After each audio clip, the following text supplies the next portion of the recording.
आपको, सबको हमको पता है कि किसी व्यक्ति का जो उपभोग होता है, कंजप्शन होता है, it is determined by income.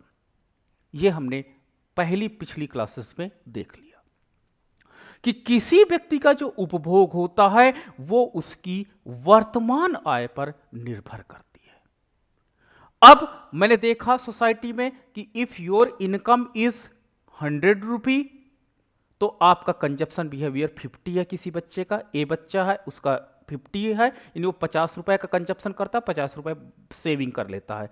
B student है, उसकी इनकम 100 रुपए है तो वो 20 रुपए ही खर्चा करता, अपना ठेले पे खाना खा लेता, ज़्यादा हाई फाई रेस्टोरेंट के चक्कर में नहीं पड़ता है, तो उसकी प्रोपेंसिटी कंजप्शन की कम है। देखो साफ साफ है, ये 50% है, बट यहां पर उसका जो कंजप्शन प्रोपेंसिटी है वो कम है, उसका उपभोग करने का व्यवहार कम है, उपभोग करने की आदत कम है। ठीक है, यहां पर आपको डेटा दिखाई पड़ रहा होगा। तो प्रोपेंसिटी का मतलब होता है कि अगर आपकी इनकम कितनी है और इनकम के आधार पर आपका उपभोग पर किया गया एक्सपेंडिचर क्या है, उसको हम लोग प्रोपेंसिटी है। तो वो डेटा जो होता है हमको दो प्रकार का मिलता है। तो हम लोग देखें कि उपभोग किसी व्यक्ति की आय पर निर्भर करता है, और यहां पर देखो आप सी उपभोग को है, कुल उपभोग को दिखाता है, तथा वाई आय इनकम को दर्शाता है, और एफ फंक्शनल रिलेशनशिप है। तो उपभोग फलन ये बता रहा है कि उपभोक्ता की आय प्रत्येक संभव स्तर पर उपभोग पदार्थों पर कितना खर्च करना चाहता है, इसको हम इस फंक्शन के द्वारा देख सकते हैं। अब उपभोग फलन की अगर मैं बात करता हूं तो उपभोग फलन मैंने आपको अल्पकालिक दीर्घकालिक बताया, लेकिन अगर मैं उपभोग प्रवृत्ति के आधार पर उपभोग फलन को डिवाइड करता हूं तो मुझे दो प्रकार के उपभोग फलन या उपभोग प्रवृत्तियां दिखाई पड़ती हैं। पहली उपभोग प्रवृत्ति को हम लोग औसत उपभोग प्रवृत्ति कहते हैं, और औसत उपभोग प्रवृत्ति एवरेज प्रोपेंसिटी टू कंज्यूम कहा जाता है। इसको शॉर्ट फॉर्म में हम लोग बोलते हैं एपीसी। एपीसी आपकी पूरे साल में कितनी इनकम है और पूरे साल में कितना एक्सपेंडिचर किया गया है उस पर निर्भर करती है।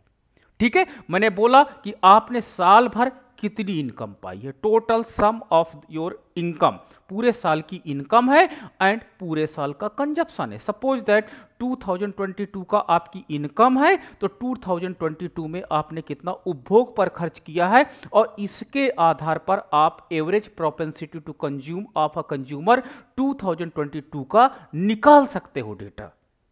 अपना डेटा निकाल सकते हो, हम अपना डेटा निकाल सकते हैं। If you are using the online banking, Google Pay या सच एज मेनी थिंग्स, तो आपको आसानी से निकाला जा सकता है, because you have a digital report कि आपने कहां पे कितना खर्च किया है। ठीक है, तो ये एवरेज प्रोपेंसिटी टू कंज्यूम होता है। सपोज दैट मुझे पूरे साल में, ठीक है, 1000 रुपए मेरे पास थे, पूरे साल में 1000 रुपए मिले और मैंने उसमें से 800 रुपए खर्च किए, 200 रुपए मेरे पास अभी पड़े हुए हैं। तो जब मैंने इसको डिवाइड किया तो कितना आ जाएगा डिवाइड करने के बाद? डिवाइड करने के बाद 0.8 आया। 0.8 का मतलब यह होता है कि 0.8 आपकी एवरेज प्रोपेंसिटी टू कंज्यूम है। एवरेज प्रोपेंसिटी टू कंज्यूम है।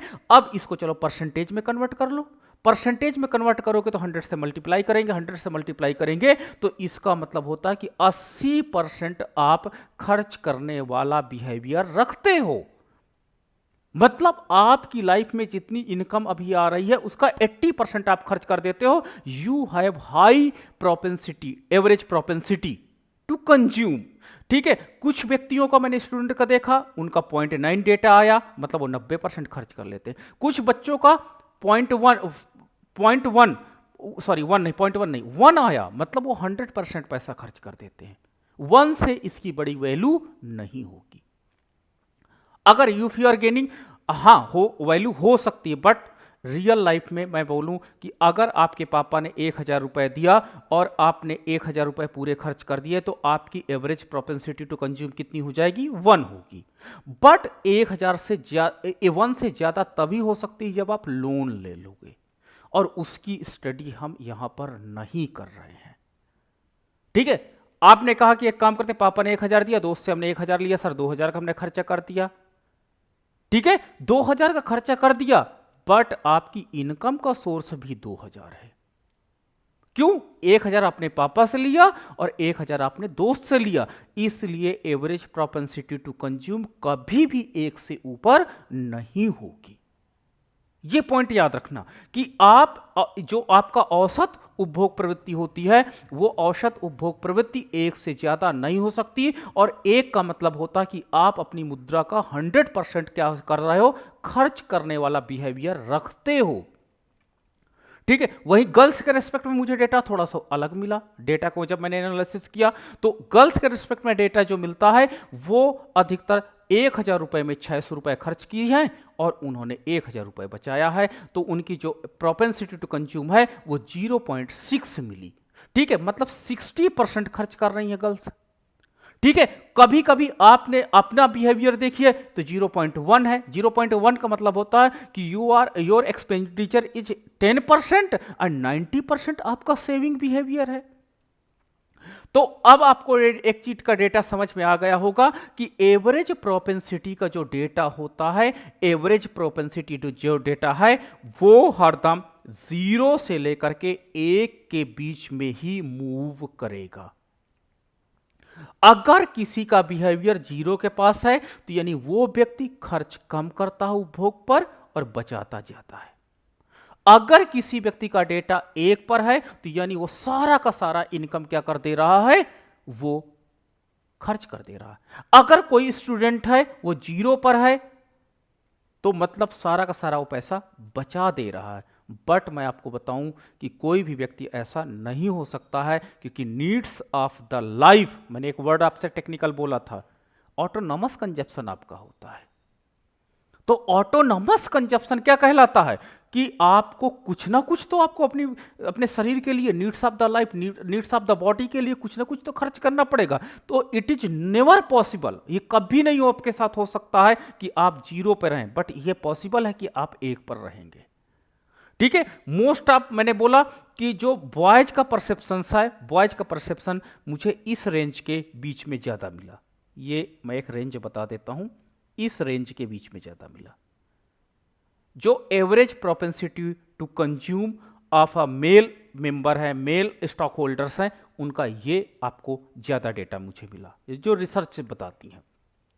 जबकि फीमेल के रेस्पेक्ट में ये जो डेटा आपका हो जाता है, फीमेल के रेस्पेक्ट में ये डेटा मुझे ज्यादा मिला।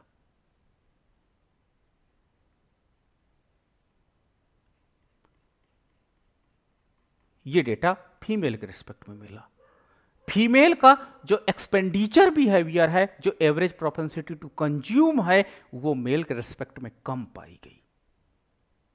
अब ये नहीं पर्टिकुलर एक, मैं मैक्रो इकोनॉमिक्स आपके साथ डिस्कस कर रहा हूं, the data is broad level, individual व्यक्ति की बात नहीं कर रहा हूं। ठीक है, तो ये आपको एवरेज प्रोपेंसिटी टू कंज्यूम है। Average propensity to consume calculate करने के लिए आपको टोटल इनकम उस साल की, उस फाइनेंशियल ईयर की निकालना आना चाहिए, and total consumption of that financial year, consumption पर कितना खर्च हुआ है वो निकालना आना चाहिए। टोटल कंजप्शन में से अगर टोटल इनकम को आप डिवाइड कर दोगे तो आपको एवरेज प्रोपेंसिटी टू कंज्यूम मिल जाएगा। शायद सभी को ये कॉन्सेप्ट क्लियर हो गया। ठीक है, ये आपकी औसत प्रवृत्ति होती है, जो सोसाइटी में आप नॉर्मल बिहेवियर है। ठीक है, स्टूडेंट से पूछो क्या करने जा रहा है, सर जा रहे हैं सब्जी लेके आएंगे। ठीक है, कुछ बुक्स लेना है, हर महीने सर मैं 1 या 2 बुक्स खरीद लेता हूँ, मेरे पास कुछ पैसे बचते हैं, कुछ पैसे मोबाइल का रिचार्ज करा लेता हूँ। ठीक है, ये आपका एवरेज प्रोपेंसिटी है रिगार्डिंग योर कंजप्शन नेचर। हर व्यक्ति का एवरेज क्या होता है, एवरेज एपीसी जो होता है, हर फैमिली का एक एपीसी होता है। ठीक है, एक रेगुलर उनका रूटीन होता है, रेगुलर रूटीन के अंतर्गत ही सारे एक्सपेंडिचर संपादित किए जाते हैं। दूसरा एक टेक्निकल होता है marginal propensity to consume. Marginal propensity to consume बताता है कि यदि आपके आय में परिवर्तन होता, if any change in income, यहां पर चेंज की बात नहीं, इनकम में चेंज की बात नहीं है, ओवरऑल इनकम की बात करता है। जबकि सीमांत उपभोग प्रवृत्ति क्या कहता है, सीमांत उपभोग प्रवृत्ति marginal change in your income, then what will be impact of your consumption, तो आपके उपभोग में क्या परिवर्तन होगा उसके विषय में स्टडी करता है। यानी अचानक आपको ज्यादा पैसे मिल जाते हैं, तो जो ज्यादा पैसे, एडिशनल पैसे, मैंने क्या बोला 4000 आपको पापा 5000 भेजते थे, इस बार 9000 भेजे, आपने कहा कि सर 9000 आए हैं, 4000 एडिशनल मनी मुझे मिल गई है। तो ये जो 4000 है इसकी मैं स्टडी करना चाहता हूं। अब 5000 वाला तो एपीसी में आ चुका मेरे पास डेटा कि 4000 रुपए जो आपको एक्स्ट्रा मिले हैं, अब मैं आपकी बिहेवियर की स्टडी करना चाहता हूं कि उस पैसे का आप क्या करोगे। मैं बैठ करके देख रहा हूं आपकी एक्टिविटी को, ठीक है। तो इस तरह की स्टडी को संपादित करने के लिए, मार्जिनल प्रोपेंसिटी टू कंज्यूम निकालने के लिए आपको निकालना पड़ेगा डेल्टा वाई का मान, चेंज इन इनकम को निकालना पड़ेगा, डेल्टा वाई का मतलब चेंज इन इनकम को निकालना पड़ेगा, देन चेंज इन कंजप्शन निकालना पड़ेगा वो आपके उपभोग में। तो ये फार्मूला बन जाता है एमपीसी का, ठीक है। चलो एक थोड़ा सा डेटा से और क्लियर कर लेते हैं आगे। Marginal propensity to consume formula होता है delta C upon delta Y, calculate करते हैं। डेल्टा वाई का मतलब क्या होता है, change in income, change in income होता है। चेंज इन इनकम कैसे निकालेंगे, डेल्टा वाई का मान कैसे कैलकुलेट करेंगे, y2 माइनस y1 से कैलकुलेट करेंगे। एंड चेंज इन कंजप्शन कैसे कैलकुलेट करेंगे, delta C equal to C2 minus C1, ठीक है। इस डेटा के आधार पर आपको जो चेंज इनकम में हुआ है उसका डेटा आप इजीली ट्रैक कर सकते हो। सपोज दैट अभी तक मैंने बात किया कि एक स्टूडेंट है, उसकी इनकम आती है 5000 रुपये और वो उपभोग पर खर्च कर दे रहा है 4000 रुपये। तो उसकी एवरेज प्रोपेंसिटी टू कंज्यूम मैंने निकाला, average propensity to consume C upon Y. ये एक मंथ की मैं निकाल रहा हूँ, ठीक है, 1 मंथ की मैं निकाल रहा हूँ। 1 मंथ की हो सकती है, 1 डे की हो सकती है, एंड होल ईयर की हो सकती है, 10 ईयर्स की हो सकती है, इट में भी पॉसिबल, ठीक है। तो अब हम लोग क्या करते हैं, 4000 बटे 5000, तो कट जाएगा 0 से 3 0 से 3 0, 4 बटे 5, और ये वैल्यू आएगी आपकी 0.845, 0.8। यानी इसकी जो एवरेज प्रोपेंसिटी टू कंज्यूम है वो 0.8 है। यानी आप 80% अपनी इनकम को खर्च करते हो। आपका जो उपभोग बिहेवियर है, उपभोग पर खर्च करने का जो व्यवहार है वो 80% है, यानी आप इनकम का 80% खर्च करते हो। मान लीजिए पापा ने आपको दे दिया कितना, 9000 रुपये, ठीक है। अब आपका उपभोग कितना हुआ, पहले तो आप 4000 करते थे और इस महीने आपने कहा कि सर हमने 7500 कर दिया, क्योंकि इनकम ज्यादा आई थी। तो जब इनकम ज्यादा आई थी तो आपका कंजप्शन निश्चित रूप से उस महीने ज्यादा हो गया होगा। तो चलो चेंज इन इनकम कितना हुआ, चेंज इन इनकम 4000, तो डेल्टा वाई का मान कितना हो जाएगा, डेल्टा वाई का मान हो जाएगा y2 माइनस y1, और y2 माइनस y1 का मतलब ये होता है कि 9000 माइनस 5000 इट इज 4000। ये डेल्टा वाई का मान है। डेल्टा सी का मान कैसे कैलकुलेट करेंगे, तो delta C equal to C2 minus C1। तो C2 माइनस C1 कैसे कैलकुलेट होगा, 7500 में से 4000 माइनस कर देंगे तो बचेगा 3500।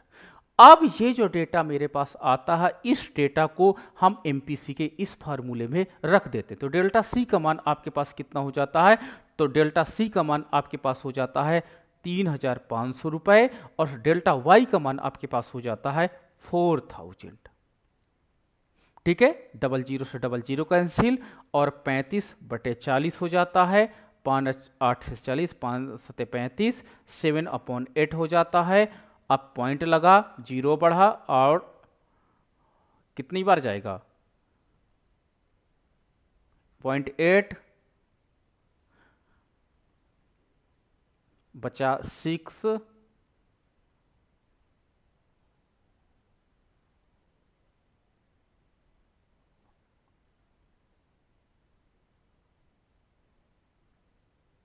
.8 ये मान लेते हैं।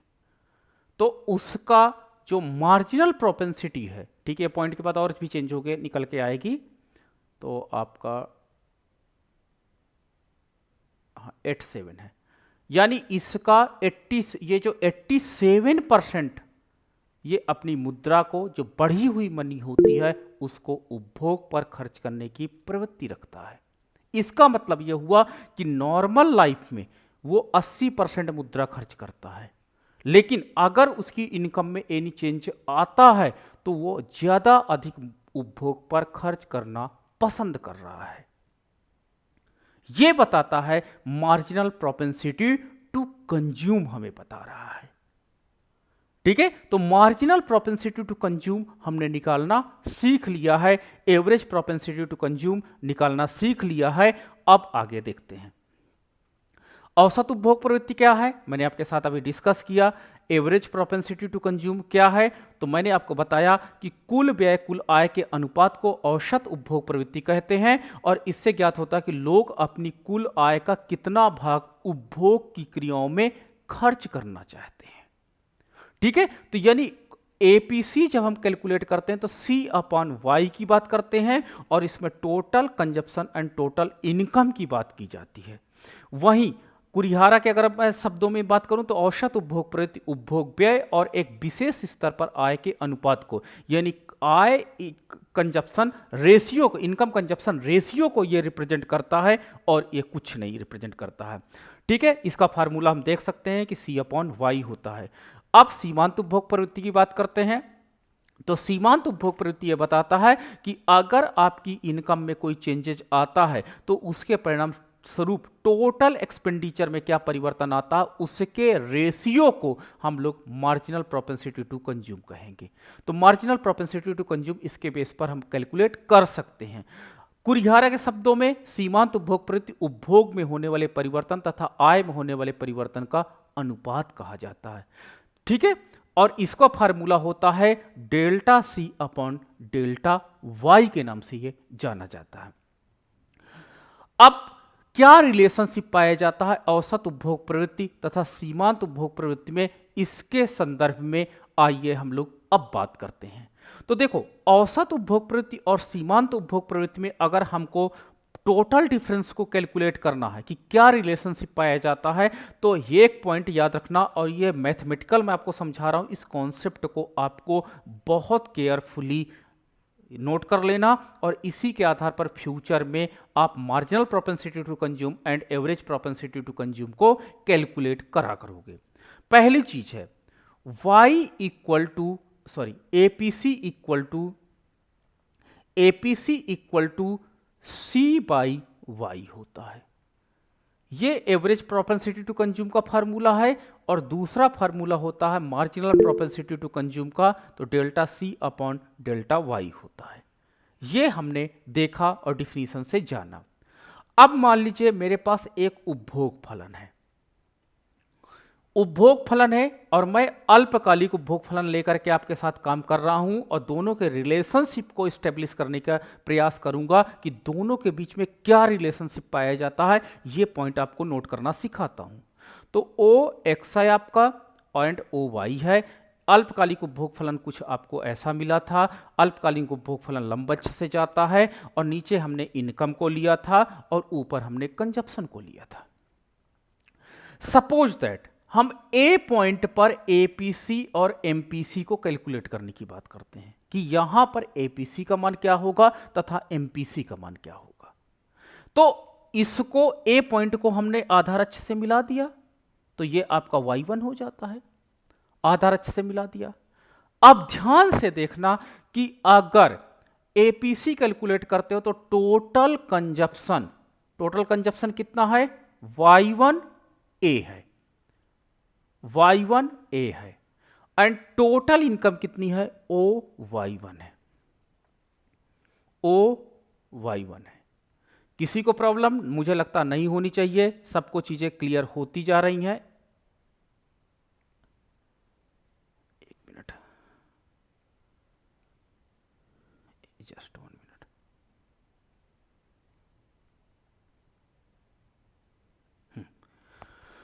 अब ध्यान से यहां पे एक चीज देखो, ये पॉइंट आप देखो कि अभी मैंने आपके साथ ड्रा किया total consumption and total expenditure को। आप क्या देख सकते हो, y1A लंब है, ये जो आपका लंब है, और OY1 क्या है, आधार है। तो अगर आप ट्रिग्नोमेट्री आपको कभी कभी पढ़े होंगे तो लंब बटे आधार को आप लोग क्या बोल देते हो, tan θ 1 बोलते हो, tan θ बोल देते हो, टेंजेंट के नाम से जाना जाता है। टेंजेंट का मतलब होता है कि अगर आप इस एंगल को ए से मिला देते हो तो ये रेखा, टेंजेंट का मतलब होता है एंगल लाइन, तो ये जो आपके पास एंगल है वो tan θ 1 को रिप्रेजेंट करती है, और ये जो लाइन होती है वो एवरेज प्रोपेंसिटी टू कंज्यूम को रिप्रेजेंट करती है। तो ये एक उपभोक्ता की औसत उपभोग प्रवृत्ति लाइन को रिप्रेजेंट करने लगी है, ये औसत उपभोग प्रवृत्ति को रिप्रेजेंट करती है, ठीक है। और इसी के आधार पर जब हम मार्जिनल प्रोपेंसिटी टू कंज्यूम की बात करते हैं तो delta C upon delta Y है। इसका मतलब होता है कि अगर हम स्लोप ऑफ कंजप्शन कर्व को कैलकुलेट कर लें तो मुझे delta C upon delta Y का मान निकल आएगा। तो अगर मैं इस पर स्लोप लाइन ड्रा करूं, यह स्लोप लाइन ड्रा की गई है, डेल्टा का मतलब यही होता है स्लोप, ढाल को रिप्रेजेंट करता है, परिवर्तन की दर को रिप्रेजेंट करता है। तो परिवर्तन की दर कैसे पता चलती है, स्लोप लाइन से। स्लोप लाइन कैसा होता है, इस पे हमने क्या किया, स्पर्श रेखा खींचा, तो ये टेंजेंट रेखा, स्पर्श रेखा हमने खींचा ए पॉइंट पर, तो स्पर्श रेखा खींचने के बाद मुझे ये लाइन मिली, तो ये जो लाइन है वो इसको स्मॉल ए कहते हैं, और ये मार्जिनल प्रोपेंसिटी टू कंज्यूम को दर्शाती है। तो रिजल्ट क्या निकला कि ए पॉइंट पर आपकी average propensity to consume is greater than marginal propensity to consume, यानी अल्पकालिक उपभोग फलन के संदर्भ में, in the respect of short run consumption function के रिस्पेक्ट में, आपका average propensity to consume is greater than marginal propensity to consume, यानी एक उपभोक्ता की औसत उपभोग प्रवृत्ति ज्यादा होती है जबकि सीमांत उपभोग प्रवृत्ति कम होती है। यह रिजल्ट निकला पहला। अगर हम इनकम ज्यादा बढ़ाते हैं, इनकम बढ़ा के सपोज दैट मैं यहां पर आना चाहता हूं, इनकम बढ़कर के y2 हो जाती है, नया इक्विलिब्रियम पॉइंट आपका b हो जाता है। बी पॉइंट पर क्या रिलेशनशिप होगा, क्या एवरेज प्रोपेंसिटी यहां पे भी ज्यादा होगी या नहीं होगी, तो चलो देखते हैं। तो यहां पर एवरेज प्रोपेंसिटी टू कंज्यूम निकालने के लिए वही टेंजेंट वाला रूल यूज करते हैं और इसको मूल बिंदु से मिलाते हैं, तो ये आपकी जो लाइन होगी वो एवरेज प्रोपेंसिटी टू कंज्यूम निकल करके आ जाती है, और ये आपका tan θ 2 हो जाता है। और यहां पर अगर मैं स्लोप लाइन ड्रा करता हूं बी पॉइंट पर, तो स्लोप लाइन मुझे स्मॉल बी और स्मॉल बी लाइन प्राप्त होती है जो मार्जिनल प्रोपेंसिटी टू कंज्यूम को रिप्रेजेंट करती है। तो marginal propensity to consume A point पर A1 AA था और बी पॉइंट पर BB है, तो इस प्रकार हम बी पॉइंट पर क्या कह सकते हैं कि average propensity to consume is greater than marginal propensity to consume. अभी भी अल्पकालिक उपभोग फलन के संदर्भ में एक उपभोक्ता की जो औसत उपभोग प्रवृत्ति है वो ज्यादा है इन the respect of marginal propensity के। सीमांत उपभोग प्रवृत्ति की अपेक्षा औसत उपभोग प्रवृत्ति एक उपभोक्ता की ज्यादा पाई जाती है। अगर मैं इसी बात को सी पॉइंट पर डिस्कस करना चाहता हूं, यहां पर मैं सी पॉइंट ले लेता हूं और सी पॉइंट पर डिस्कस करना चाहता तो आप इसको आधार अच्छे से मिला दीजिए, ये आपकी इनकम रेखा y3 हो जाती है और इस पर एक टेंजेंट लाइन ड्रा कर दीजिए। टेंजेंट लाइन ड्रा करने के बाद एवरेज प्रोपेंसिटी टू कंज्यूम 3 निकल करके आ जाता है और इस पर एक स्लोप लाइन ड्रा कर दीजिए। ये स्लोप लाइन आपका CC है जो मार्जिनल प्रोपेंसिटी टू कंज्यूम 3 को दर्शाता है। अब देखिए कि जो इसकी ढाल है इसकी अपेक्षा एवरेज प्रोपेंसिटी टू कंज्यूम की ढाल ज्यादा है, तो तीसरे रिजल्ट में भी आप लिख सकते हो कि average propensity to consume is greater than marginal propensity to consume. ठीक है, रिजल्ट क्या निकला कि अल्पकालिक उपभोग फलन में, बहुत इंपॉर्टेंट रिजल्ट मैं आपके साथ डिस्कस करने जा रहा हूं, अल्पकालिक उपभोग फलन के संदर्भ में average propensity to consume always marginal propensity to consume के से ज्यादा होता है। पहला रिजल्ट यूजीसी नेट जेआरएफ में एक क्वेश्चन और पीसीएस में एक क्वेश्चन यहां से जरूर पूछा जाता है, आप कोई भी पेपर उठा लेना। अल्पकालिक उपभोग फलन में हरदम औसत उपभोग प्रवृत्ति, हरदम ऑलवेज की मैं बात कर रहा हूं, always average propensity to consume is greater than marginal propensity to consume. पहला क्वेश्चन सबसे ज्यादा सिविल में पॉपुलर पूछा गया। रिजल्ट मैंने बताया, आप चाहे ए पॉइंट पर जाइए, चाहे बी पॉइंट पे जाइए, चाहे सी पॉइंट पे जाइए, देखिए एवरेज प्रोपेंसिटी टू कंज्यूम का ढाल मार्जिनल प्रोपेंसिटी टू कंज्यूम से हरदम ज्यादा रहेगा, चाहे जितने पॉइंट आगे बढ़ाते आप चले जाइए। दूसरी चीज, जैसे जैसे इनकम बढ़ती जाती है, देखो इनकम जैसे जैसे बढ़ती जा रही है, एवरेज प्रोपेंसिटी टू कंज्यूम कम होता चला जा रहा है। उपभोक्ता की आय जैसे जैसे बढ़ती जाती है, वो उपभोग पर कम खर्च करना पसंद करता है। आज आप 5,000 रुपए पाते हो, 4,000 खर्च कर दोगे, कल की आपकी इनकम बढ़ जाएगी, आप कल को 1,00,000 पाओगे, तो आज जो 80% खर्च कर रहे हो, कल को 80% नहीं खर्चा करोगे, आपका 1,00,000 रुपए पाने में 10,000 से काम चल जाएगा। तो रिजल्ट यह बताता है कि अल्पकाल में उपभोक्ता की आय बढ़ने के साथ साथ एवरेज प्रोपेंसिटी टू कंज्यूम लगातार कम होती चली जाती है। यह दूसरा सबसे पॉपुलर क्वेश्चन सिविल सर्विस का, कि अल्पकालीन उपभोग फलन के संदर्भ में क्या पाया जाता है। अल्पकालीन उपभोग फलन के संदर्भ में एवरेज प्रोपेंसिटी टू कंज्यूम लगातार कम होती जाती है, बट मार्जिनल प्रोपेंसिटी से हरदम ज्यादा रहेगी। गिरेगी तो एपीसी गिरती है, no doubt, I am also agree with you, but always greater than MPC, but MPC से सदैव ज्यादा रहती है। तीसरा रिजल्ट बहुत पॉपुलर, ये पहला रिजल्ट था, ये दूसरा रिजल्ट बड़ा पॉपुलर, और तीसरा रिजल्ट जो कंक्लूजन के रूप में होता है, मार्जिनल प्रोपेंसिटी टू कंज्यूम कैसी होती है। कोई रिप्लाई कर सकता मुझे?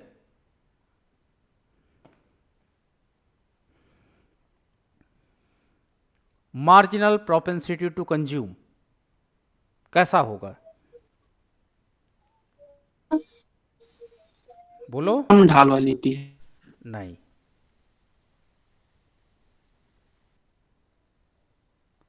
सभी बिंदुओं पर समान होती है।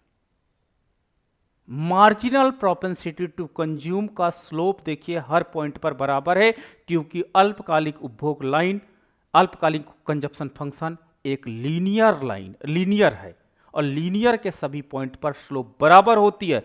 इसलिए आय बढ़े या आय घटे, मार्जिनल प्रोपेंसिटी टू कंज्यूम सदैव कांस्टेंट पाई जाती है, कांस्टेंट पाई जाती है। बहुत अच्छे से इस रिपोर्ट को देख लेना। अगर आपने इस थ्योरी को समझ लिया, कम से कम 4 क्वेश्चन यूजीसी नेट जेआरएफ का धड़ाधड़ करके रख दोगे। और ये कॉन्सेप्ट नहीं समझ में आता लोगों को। चलो ऑटोनॉमस कंजप्शन फंक्शन के बाद विषय में हम लोग डिस्कस करते हैं। Let's come. हाँ चलो, ऑटोनॉमस कंजप्शन में रिपोर्ट आप बताओगे, माइक ओपन कर लेना और मुझे बताना। मैं ऑटोनॉमस कंजप्शन फंक्शन प्लॉट कर रहा हूं आपके साथ। ये ऑटोनॉमस कंजप्शन फंक्शन है, that is autonomous consumption function which is parallel to the X axis, आधार अक्ष के समांतर है। अब मैं ए पॉइंट पर बात करने जा रहा हूं। ए पॉइंट पर जो एवरेज प्रोपेंसिटी टू कंज्यूम है, क्योंकि ये आधार अक्ष से मिलती है, ये y1 रेखा होती है, तो ये एवरेज प्रोपेंसिटी टू कंज्यूम है 1 है, ठीक है। और मार्जिनल प्रोपेंसिटी टू कंज्यूम इसी के ऊपर होगी। ये देखो स्पर्श रेखा है, A small A, marginal propensity to consume 1 है। बी पॉइंट पर मैंने प्लॉट किया, बी पॉइंट है, बी पॉइंट पर यहाँ पर मैंने बी मान लिया, वहाँ पे हटाते हैं, ये बी पॉइंट है, यहाँ पे इनकम को मैंने मिला दिया, y2 हो जाती है। तो ये एवरेज प्रोपेंसिटी टू कंज्यूम है रेखा है, और ये मार्जिनल प्रोपेंसिटी टू कंज्यूम है। तीसरा सी पॉइंट पर, सी पॉइंट पर मैंने इस पर एक टेंजेंट रेखा खींची, सॉरी गड़बड़ा है, टेंजेंट रेखा ड्रा किया, एंड ये एवरेज प्रोपेंसिटी टू कंज्यूम 3 है, तथा इस पर मैंने स्लोप लाइन ड्रा किया, तो मार्जिनल प्रोपेंसिटी टू कंज्यूम जो सीसी कहलाता है, मार्जिनल प्रोपेंसिटी टू कंज्यूम 3 हो जाती है। ये आपका मार्जिनल प्रोपेंसिटी 2 है। तो चलो पहला रिपोर्ट ए पॉइंट पर, ए पॉइंट पर आप बताओ एपीसी इज, बोलो क्या रिपोर्ट आ रही है ए पॉइंट पर? greater than MPC. APC1 is greater than MPC, very good. B point पर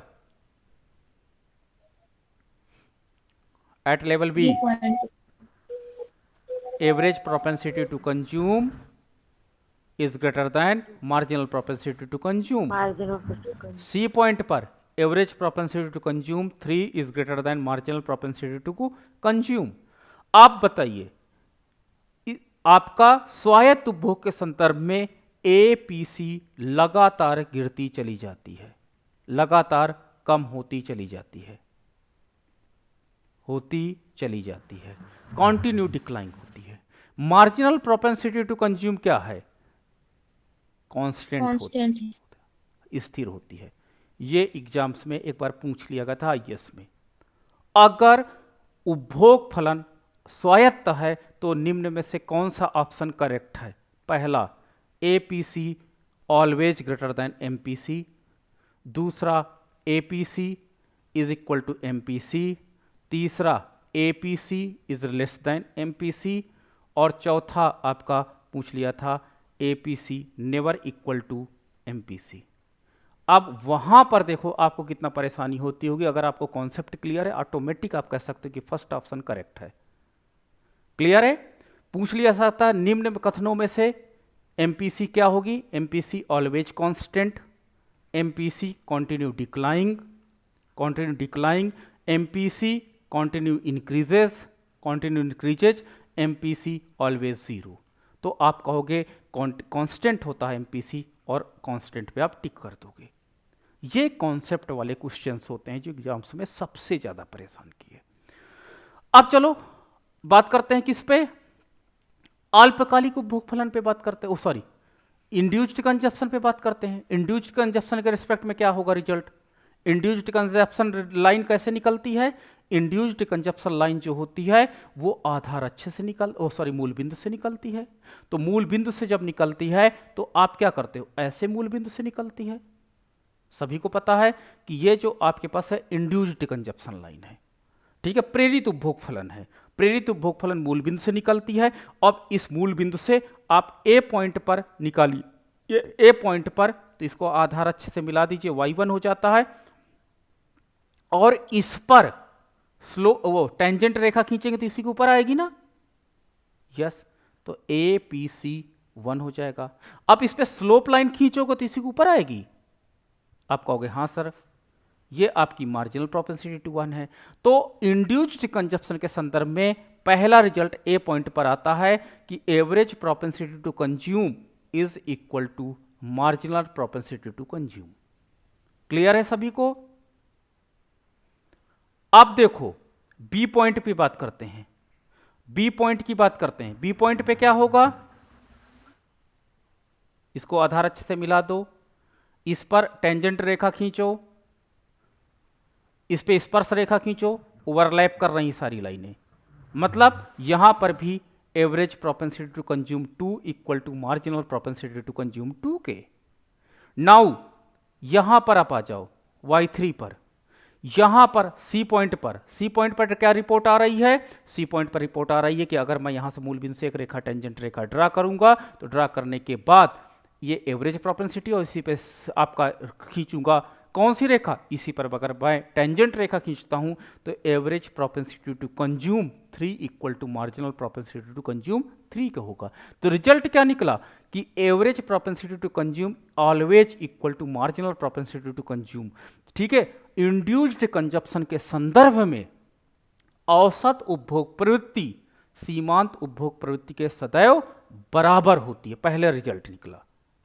दूसरा, average propensity to consume and marginal propensity to consume always क्या होती हैं? कांस्टेंट पाई जाती Constant हैं। होती है। हाँ, ये रिजल्ट बहुत ज़्यादा पूछे गए थे।